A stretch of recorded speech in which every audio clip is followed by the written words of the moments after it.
ఏ దేవి వర్మనంలో ఈ రోజు ఏం చేసిందో షార్ట్ అండ్ స్వీట్ గా తెలుసుకుందాము. ఇక అంజలిని గీతాంజలి బయటకైతే నెట్టేసింది కదా పాపం ఆ అమ్మాయి.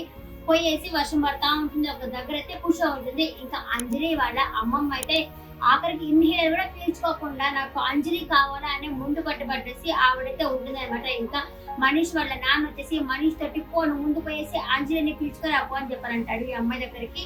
మనీష్ అయితే వచ్చి రా అంటాడు. నేను రానంటే రాను అంటుంది. నువ్వు రావాల్సిందే. ఇక్కడ నాయనమ్మ అయితే ఏమి ఇన్హేలర్ కూడా తీసుకోవట్లేదు, ఆమె పరిస్థితి బాగలేదు అనేసి అయ్యో అవునా ఏమైంది అని చెప్పేసి ఇంకా అంజలి వాళ్ళ అమ్మమ్మ దగ్గరికి పరిగెత్తుకుంటా వస్తుంది. ఇంకా ఆవిడ వచ్చేసి ఎక్కడికి పోయావు, నాకు చెప్పకుండా ఎందుకు పోయావు అని చెప్పనేసి, నువ్వు ఇక్కడే ఉండాలా, నీ జీవిత ఆశయం ఏంటి, మీ అమ్మని ప్రేమ సంపాదించుకోవడం కదా, అందుకోసం సరే నేను తిట్టినా సరే నువ్వు ఇక్కడే ఉండాలా అని చెప్పేసి అంజలికి అయితే వాళ్ళ అమ్మమ్మ అయితే చెప్పడం అయితే జరుగుతుంది. సరే ఇంకా ఎలాంటి పరిస్థితి వచ్చినా ఏం పరిస్థితి వచ్చినా ఈ ఇల్లు వదిలి నేను పోను అని చెప్పేసి అంజలి అయితే డెసిషన్ అయితే తీసుకుంటుంది. బాగుంది ఎపిసోడ్, కొంచెం ముందుకు పోతే ఇంకా బాగుంటుంది చెప్పి నేను అనుకుంటున్నాను. ఈ రోజు ఎపిసోడ్ పట్ల మీ అభిప్రాయాన్ని కామెంట్ సెక్షన్ లో కామెంట్ చేయండి.